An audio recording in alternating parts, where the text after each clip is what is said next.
우리 옆에 있는 분들과 인사하겠습니다. 사랑합니다. 축복합니다. 인사합니다.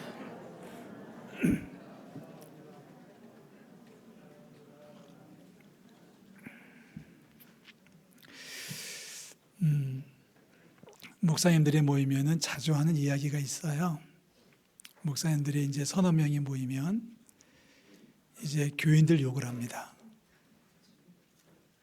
우리 교회에 누가 있는데 요즘 말썽 피우고 있다고 그러고, 우리 교회에 누가 있는데 요즘 힘들게 한다는 얘기들을 곧잘 하는 목사님들을 자주 만납니다. 저는 안 합니다. 저희 교인들은, 저희 성도들은 저를 괴롭게 하는 분이 없어서 감사한데, 이제 목사님들이 갖는 고민은 그겁니다. 왜 그렇게 많은 설교를 듣고 그렇게 많이 예배를 하고 그렇게 많이 기도하고 또 성경 읽고 봉사하고 하는데 왜 마음이 그렇게 편치 않을까?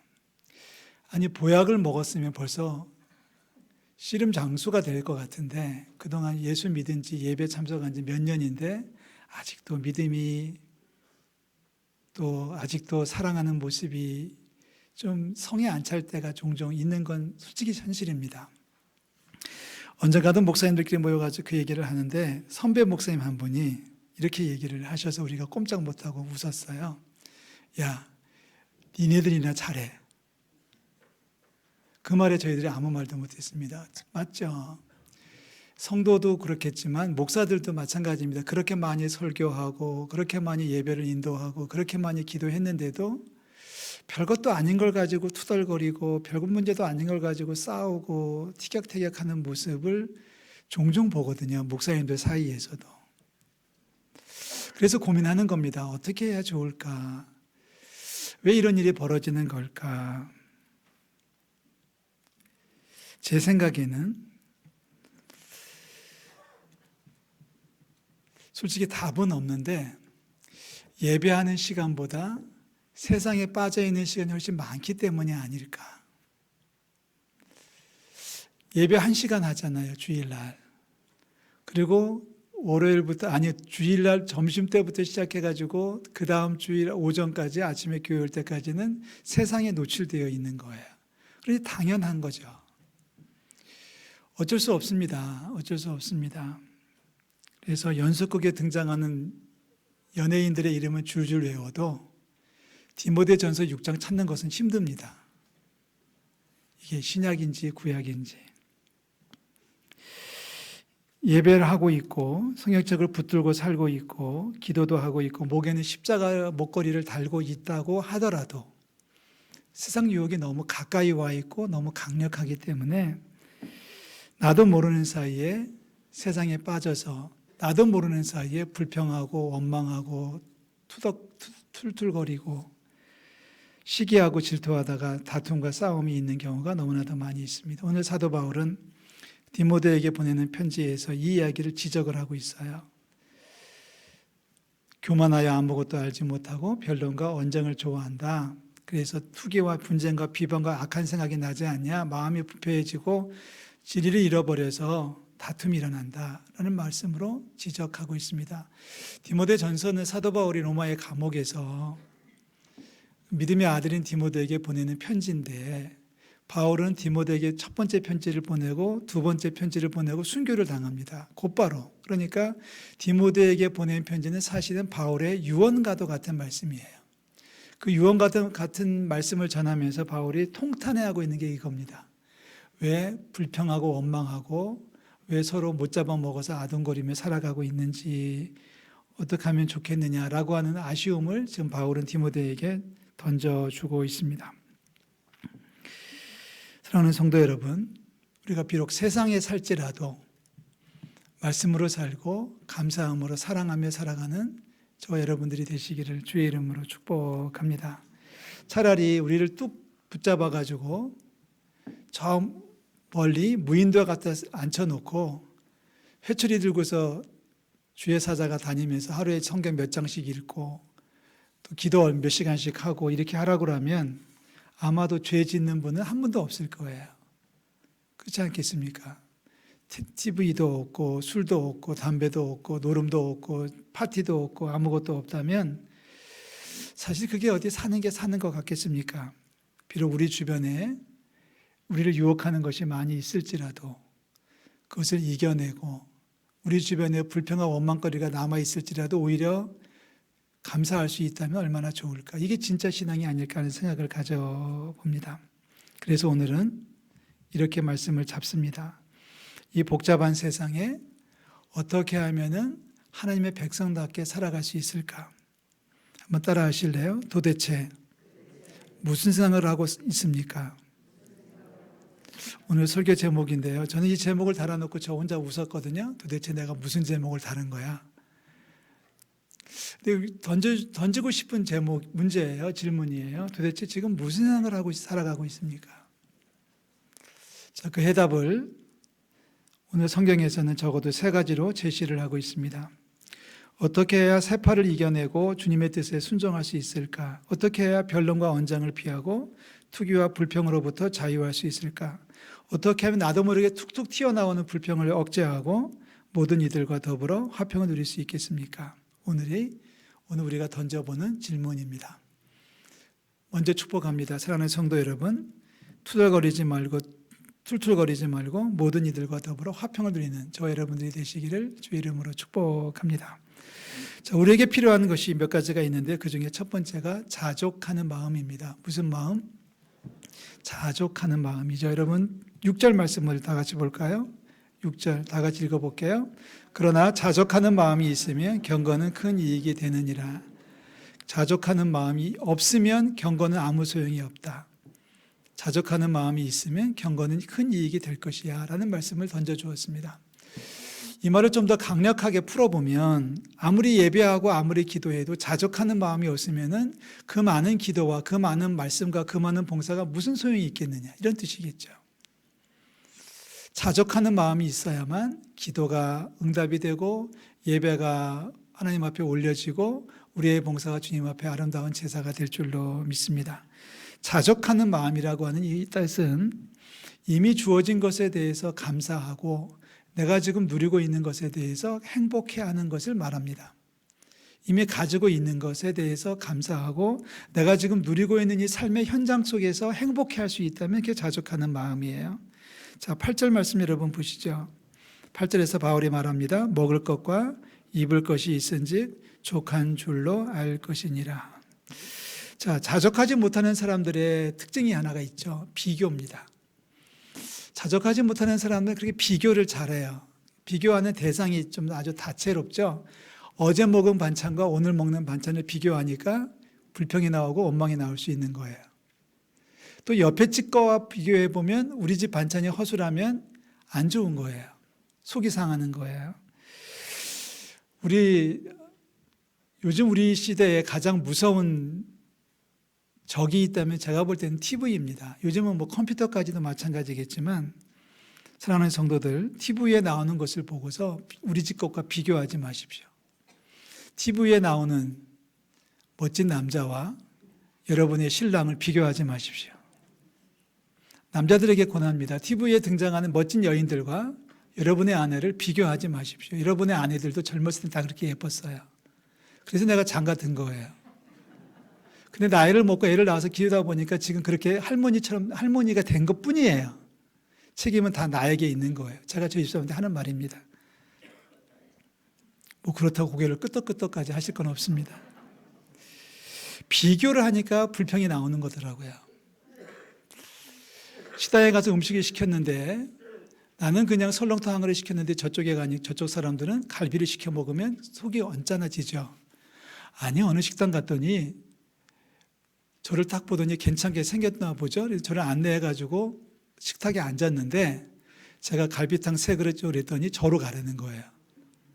화덕이 없는 대로 저를 가라고 해가지고 그냥 나올까 하다가 배고파서 먹고는 나왔어요. 이런 일들이 세상에는 비일비재한 거예요. 비교하고 그래서 비교를 통해서 판단하고 판단해서 내 것이 좀 밀린다, 꿀린다 싶으면은 속상해하고 불평하고 원망하다 보면 그 원망과 불평이 부딪히면 싸움이 생기는 거 아니겠습니까? 9절에 사도 바울이 경고하죠. 더 많이 소유하고 더 높이 올라가고자 한다면 시험과 올무와 여러 가지 어리석고 해로운 욕심에 떨어진다고 바울은 경고하고 있습니다. 우리 자족하는 마음을 가지시기를 주의 이름으로 축복합니다.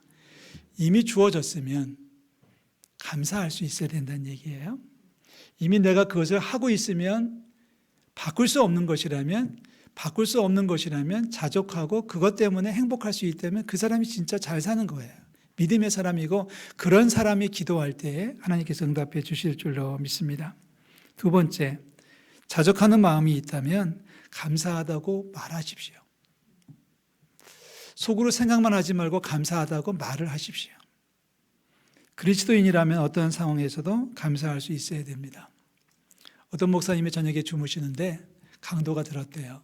그래서 강도가 와가지고 칼을 겨누면서 깨웠답니다. 목사님이 자다먹 일어나가지고 또 얼마나 놀랬겠어요.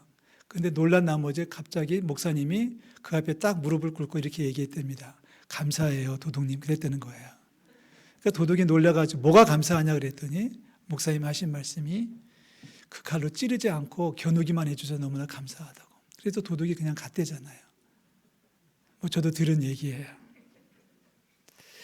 성도가 쓸 수 있는 말 가운데 가장 강력한, 가장 위대한 표현이 있다면 그것은 감사합니다. 감사해라고 하는 말을 입에 달고 사시기를 주의 이름으로 축복합니다.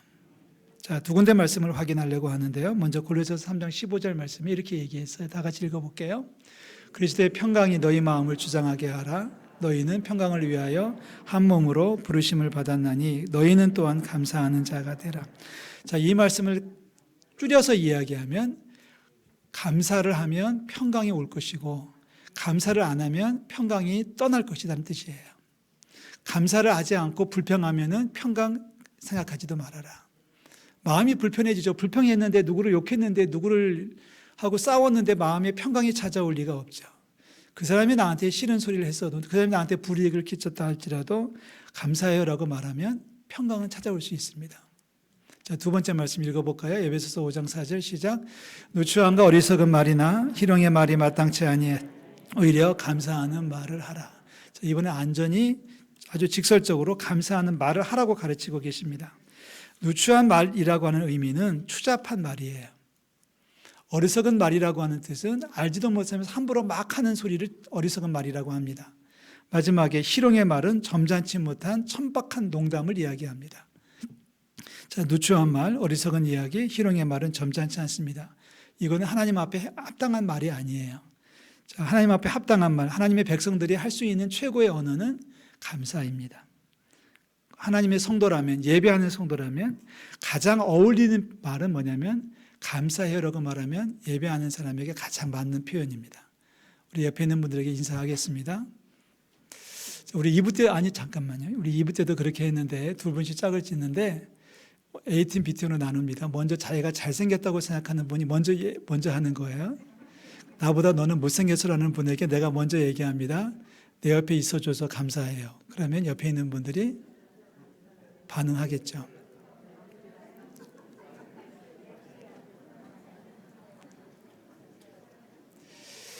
오르간 치는 신지연 주사님 감사해요.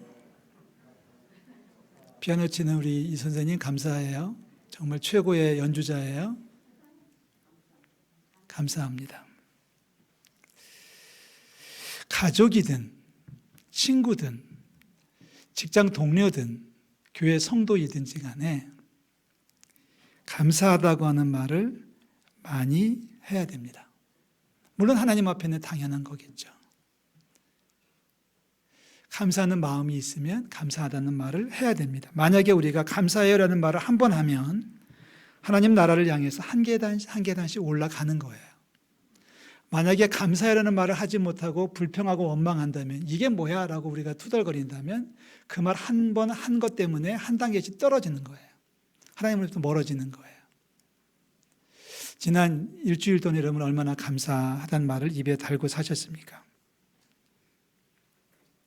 감사해요라는 말을 입에 달고 사시기를 주의 이름으로 축복합니다. 마지막 하나만 더 이야기할까요? 첫 번째는 자족하는 마음이고 두 번째는 감사하다는 말을 입에 표현하는 것이고 세 번째는 감사해요라는 말을 귀로 듣는 축복입니다. 자, 누군가로부터 뭐 가족이 됐든 친구가 됐든 누구든지 하여튼 나에게 지나가는 사람이라고 할지라도 나에게 감사해요라는 말을 내가 들을 수 있다면 인생 잘 살고 계신 거예요. 물어보고 싶어요. 여러분, 지난 일주일 동안 나한테 감사합니다라는 말을 한 사람이, 그러니까 내가 내 입장에서 본다면 지난 일주일 동안 감사해요라는 말을 몇 번이나 들으셨습니까? 너무 멀리 잡았나요? 어제만 따져보겠습니다. 어제 하루를 살면서 나한테 감사해요라는 말을 해준 사람이 몇 명이나 있었습니까? 분명히 언급하지만 감사해요라는 말을 많이 듣고 살아가는 분이 행복한 거예요. 나는 그분에게 뭔가를 해줬다는 얘기거든요. 뭐 따뜻한 차를 한 잔 대접할 수도 있고, 하다못해 칭찬 한마디를 할 수도 있고, 그에게 따뜻한 격려의 메시지를 한번 보내줄 수도 있고, 그러면 그분이 나한테 감사해요라고 하는 말을 했겠죠. 감사해요라는 말을 입에 달고 사는 것과 함께 감사해요라는 말을 들으면 듣는 것도 축복이라는 사실을 기억해 주셨으면 좋겠습니다. 만약에 하루를 사는 동안에 아무도 나한테 감사해요라는 말을 하지 않는다면 내가 닫고 살아간다는 뜻이죠. 그 누구한테도 축복하지 않냐고, 누구한테도 사랑한다고 말하지 않냐고, 누구한테 격려 한마디도 하지 않냐고 살아가는 거죠. 만약에 가정에서 부모가 아이들에게 사랑을 베풀고 음식을 제공하고 따뜻한 말로 축복하고 격려한다면 애들이 엄마 고마워요라는 말을 할 겁니다. 그러면 그게 행복한 거죠.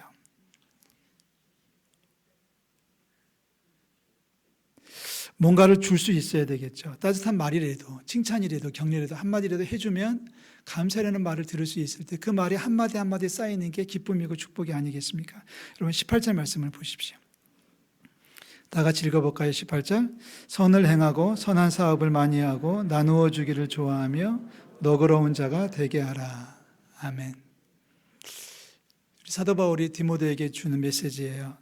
너 성도들을 잘 가르쳐서 성도들이 선을 행하고 선한 사업을 많이 하고 나누어 주기를 좋아하도록 너그러운 자가 되도록 잘 가르쳐야 돼.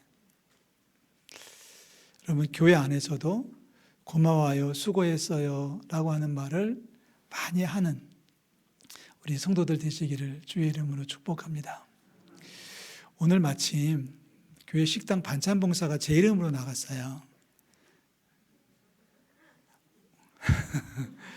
오늘 저한테 고맙다는 말 많이 하셔야 됩니다.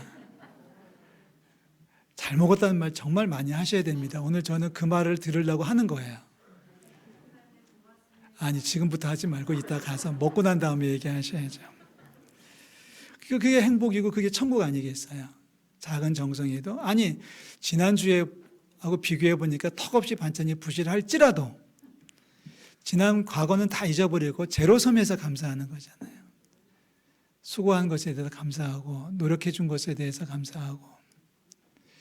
저는 모르겠어요. 보통은 주일 2부 예배 마치고 내려가서 식당 봉사하는데 오늘은 1부 예배 마치고 투입돼 가지고 아까부터 지지고 볶고 난리가 났더라고요.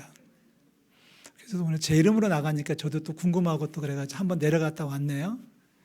저보고 제가 할 일 없을까 그랬더니 한 분이 그래요. 설거지 하라고. 그랬더니 옆에 있는 권사님이 설거지는 딴 분이 할 거라고. 그냥 기도만 해주세요. 또 그 말이 얼마나 감사한지요. 자, 그러면 말씀을 좀 정리하려고 합니다. 기억하실 말씀은 표현은 자족하는 마음입니다. 스스로 만족한다. 이미 가지고 있는 것에 대해서 스스로 만족한다. 조금 더 강조해서 이미 내가 누리고 있는 것에 대해서 행복할 수 있어야 된다. 그리고 자족하는 마음이 있으면 그것을 입으로 고백할 수 있어야 된다. 그리고 감사해라는 말을 들을 수 있도록 넉넉한 마음으로 세상을 살아야 된다. 그러면 왜 싸우겠어요? 저는 말씀을 준비하면서 이제 마지막 어제 저녁에 이제 말씀을 마무리하고 다시 또 읽어보면서 제 스스로가 그렇게 생각했어요. 아니, 이렇게 살면은 왜 부부가 왜 싸우겠어? 이렇게 살면 왜 부모와 자식들이 왜 다투겠어? 이렇게만 살 수 있으면 왜 사람들이 으르렁거리고 투닥거리고 불평하며 원망하며 살겠어? 사랑하는 성도 여러분, 주의 이름으로 권합니다. 공연히 투덜거리지 말고 쓸데없는 일에 흥분하지 말고 올곧게 십자가의 길을 걷는 저와 여러분들이 되시기를 주의 이름으로 축복합니다. 우리가 하나님을 향해서 그렇게 기도하고 찬양하잖아요. 예수님 고마워요. 예수님 감사해요. 왜요? 주께서 하늘 보좌를 버리시고 이 땅에 오셔서 저와 여러분들을 위해서 십자가에 죽으셨기 때문에 그 사랑이 너무 고마운 거예요. 그래서 우리는 노래하잖아요. 주님 감사해요. 그럼 우리 이웃들에게도 우리 가족들에게도 같은 성도들끼리도 감사해요라고 말할 수 있어야죠. 그리고 감사하다는 말을 들을 수 있도록 행동해야죠. 그 마음을 품고 살아야 되겠죠. 오늘 다시 한번 마음을 여미고 자족하는 마음을 갖고 감사를 입에 달고 감사하다는 말을 들을 수 있도록 소금으로 빛으로 살아가는 우리 성도들 되시기를 주의 이름으로 축복합니다. 올곧게 십자가의 길을 걸어가는 은천 성도들에게 하나님의 은혜와 평강이 함께 하시기를 주의 이름으로 축원합니다. 기도하겠습니다. 하나님 아버지 감사를 드립니다. 죄로 말미암아 죽을 수밖에 없는 저희들을 주님께서 용서하여 주시고 구원하여 주시고 천국 백성 삼아 주시오니 감사드립니다. 이제 사랑받은 자답게 사랑하며 살아가는 축복을 더하여 주시옵소서. 하나님 아버지 자족하는 마음을 허락하여 주시옵소서. 2개 있었다가 하나만 남았을지라도 하나만 가지고도 감사할 수 있게 도와주시고 자족하는 마음이 있다면 주님 자족하는 마음으로 감사하다고 고백하게 도와주옵시고 하나님 또한 우리가 감사하여라는 말을 들을 수 있도록 더 열심으로 신실하게 살아가는 축복을 더하여 주시옵소서. 하나님은 세상이 온통 싸움 투성이입니다. 나라와 나라가 싸우고 있고 가진 자와 가지지 못한 자가 싸우고 있고 하나님 건강한 사람과 건강하지 못한 장애인들이 싸우고 있고 정치적으로 갈라져 있는 여당과 야당이 진보와 보수가 싸우고 있습니다. 남쪽과 북쪽이 으르렁거리고 있습니다. 하나님 아버지 싸움이 계속되는 이 세상 속에서 우리 성도들을 축복하셔서 모든 이들과 더불어 화평을 이루는 저희들 될 수 있도록 인도하여 주시옵소서. 아버지 하나님 우리를 미워한 우리에게 공격하는 원수라도 사랑할 수 있게 도와주시고 더 많이 사랑하고 더 많이 감사하고 더 많이 축복하고 더 진실하게 칭찬하고 응원하며 살아가는 축복을 더하여 주시옵소서. 하나님 아버지 공연히 투덜거리지 않게 도와주시고 쓸데없는 일에 흥분하지 말게 도와주시고 잘 알지도 모르면서 떠들지 말게 도와주시고 겸손케 하시고 신실하게 하시고 감사함으로 살아가는 축복을 더하여 주시옵소서. 아버지의 이 땅에 전쟁과 싸움을 끝날 수 있도록 인도하여 주시옵소서. 코로나19 바이러스도 주님께서 막아주시고 마음껏 찬양하고 축복할 수 있는 나라가 속히 될 수 있도록 주여 역사하여 주옵소서. 아버지여 모든 이들과 더불어 화평을 누리는 거룩한 축복을 더하여 주시옵소서. 예수 그리스도의 이름으로 감사하며 기도하옵나이다. 아멘.